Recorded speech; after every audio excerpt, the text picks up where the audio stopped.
നമസ്കാരം. എല്ലാ NTV പ്രേക്ഷകർക്കും നിങ്ങളുടെ ഇന്ന് എന്ന പ്രോഗ്രാമിലേക്ക് സുസ്വാഗതം. ഇന്ന് 2025 ഒക്ടോബർ മാസം 11-ാം തീയതി 1201-ാം ആണ്ട് കന്നിമാസം 25-ാം തീയതി ശനിയാഴ്ച. ഇന്ന് ശനിയാഴ്ചയാണ്. ഇന്നത്തെ നക്ഷത്രം വന്നിരിക്കുന്നത് രോഹിണി നക്ഷത്രമാണ്. ഇപ്പോൾ രോഹിണി നക്ഷത്രം ശനിയാഴ്ച. നക്ഷത്രം നല്ല നക്ഷത്രമാണ് എങ്കിലും ഇന്നത്തെ ദിവസം ശനിയാഴ്ചയാണ്. ശനിയെ ജ്യോതിഷശാസ്ത്രപ്രകാരം മന്ദൻ എന്നാണ് വിളിക്കുന്നത്. അതുകൊണ്ടാണ് മായ എന്ന അക്ഷരം കൊണ്ട് ജ്യോതിഷികൾ ശനിയെ രേഖപ്പെടുത്തിയിട്ടുണ്ട്. നമ്മൾ ജാതകമൊക്കെ ഗണിക്കുമ്പോൾ മന്ദൻ എന്ന് പറയുമ്പോൾ പതുക്കെ സഞ്ചരിക്കുന്നവൻ ശനി. അപ്പോൾ പതുക്കെ സഞ്ചരിക്കുന്ന ഗ്രഹമാണ് ശനി. ഇപ്പോൾ ശനിദേവൻ തരും പോലെ ഒരു ഗ്രഹം തരത്തില്ല. ശനി ഒരാളിനെ ബുദ്ധിമുട്ടിക്കുന്നത് പോലെ ഒരു ഗ്രഹം ബുദ്ധിമുട്ടിക്കുകയില്ല.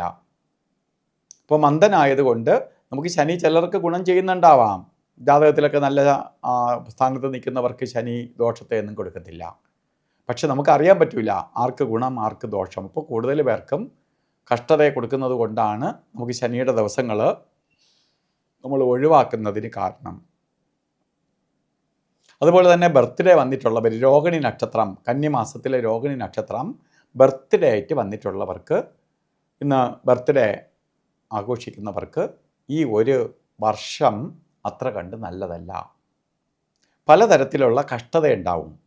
സാമ്പത്തിക നഷ്ടം, ശാരീരിക ബുദ്ധിമുട്ട്, രോഗാദി ദുരിതങ്ങൾക്കൊപ്പം ആക്സിഡൻ്റ് ഉണ്ടാവുക, കേസ് വഴക്കുകൾ, പലതരത്തിലുള്ള ധനനഷ്ടം ഒക്കെ വരുത്തുന്ന സമയമാണ്. ശത്രുഭയം വരെ ഉണ്ടാവുന്ന കാലയളവാണ്. അപ്പോൾ നമുക്കിതൊക്കെ വരാൻ സാധ്യതയുള്ളത് കൊണ്ട് ഇതിനെ എങ്ങനെ ലഘൂകരിക്കാം? അത് ശനീശ്വരനെ പ്രീതിപ്പെടുത്തി ഇതിൽ നിന്ന് അതിജീവിക്കാം. ശനീശ്വരനെ പ്രീതിപ്പെടുത്താൻ വേണ്ടി ശാസ്താവിന് ശനിയാഴ്ച നീരാഞ്ജനം കത്തിക്കണം, ശനി വ്രതം നോക്കണം, സൂര്യഭഗവാനെ തൊഴണം, ശനീശ്വര യന്ത്രം ധനാകർഷണ യന്ത്രവുമായി ചേർത്ത് ദേഹരക്ഷ ധരിക്കണം. ഒക്കെ ചെയ്തു പോകുമ്പോൾ ശനിയുടെ കാഠിന്യത്തിൽ നിന്ന് നമുക്ക് അതിജീവിച്ച് പോകാൻ സാധിക്കും. അതുപോലെ ഇന്ന് ഓരോ കാര്യത്തിന് ഇറങ്ങുമ്പോഴും രാഹുകാല സമയം നോക്കി യാത്ര തിരിക്കണം. 9 മണി മുതൽ 10:30 മണി വരെയാണ് രാഹുകാലം എന്ന് കലണ്ടറിൽ രേഖപ്പെടുത്തിയിട്ടുണ്ടെങ്കിലും 9 മണിക്ക് തുടങ്ങൂല. 9:15 തൊട്ട് രാഹുകാലം തുടങ്ങും. 10:45 വരെ രാഹുകാല സമയം ഉണ്ട് താനും. ഇപ്പോൾ ഒരു 15 മിനിറ്റിൻ്റെ വ്യത്യാസം രാഹുകാലത്തിൽ ഇന്നുണ്ട്. അതുപോലെ ഒരു കാര്യത്തിനും എടുക്കാൻ പറ്റാത്ത 2 സമയങ്ങളാണ് ഗുളികനും യമകണ്ഠ കാലസമയവും.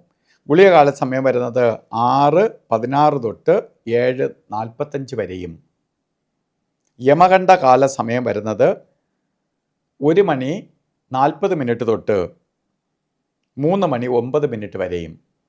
ഈ സമയം ഒരു ശുഭകാര്യങ്ങൾക്കും എടുക്കരുത്. അതുപോലെ ഇന്നും ചില കാര്യങ്ങൾ ചെയ്തേ തീരുള്ളൂ എന്ന അവസ്ഥ വരികയാണെങ്കിൽ മാത്രം അഭിജിത്ത് മുഹൂർത്തം എടുക്കുക. അഭിജിത്ത് മുഹൂർത്തം നമുക്ക് അന്നത്തെ ദിവസം പോസിറ്റീവ് എനർജി ഉള്ള സമയമാണ്. ഇപ്പം നെഗറ്റീവിൽ പോസിറ്റീവ് എടുക്കുമ്പം അന്ന് പോസിറ്റീവിൻ്റെ അളവും കുറച്ച് കളയും. അതുകൊണ്ട് നമുക്ക് ചെയ്തേ തീരുള്ളൂ എന്നൊരവസ്ഥ വരികയാണെങ്കിൽ അഭിജിത്ത് മുഹൂർത്തത്തെ ആശ്രയിക്കുക. 11 മണി 47 മിനിറ്റ് തൊട്ടാണ് അഭിജിത്ത് മുഹൂർത്തം ആരംഭിക്കുന്നത്. 12 മണി 35 മിനിറ്റ് വരെ 48 മിനിറ്റ് നേരം ഉള്ളതിൽ 44 മിനിറ്റ് നമുക്ക് എടുക്കാം. അതുപോലെ ഓരോ കാര്യത്തിന് ഇറങ്ങുമ്പോഴും വസ്ത്രധാരണത്തിന് പ്രാധാന്യം കൊടുക്കണം. വസ്ത്രധാരണത്തിൽ കറുപ്പോ നീലയോ വസ്ത്രം ധരിച്ചുകൊണ്ട് വസ്ത്രധാരണത്തിൽ ആ കളർ ഉൾപ്പെടുത്തുന്നത് ശനിയുടെ പോസിറ്റീവ് എനർജി ആഗിരണം ചെയ്യാനും നെഗറ്റീവ് നമ്മളിൽ നിന്ന് അകറ്റാനും സഹായിക്കും. അപ്പോൾ ഇന്നത്തെ ദിവസം എല്ലാവർക്കും ശനീശ്വരൻ്റെ അനുഗ്രഹത്താൽ നല്ലത് വരട്ടെ എന്ന് പ്രാർത്ഥിച്ചുകൊണ്ട് നിർത്തുന്നു. നന്ദി, നമസ്കാരം.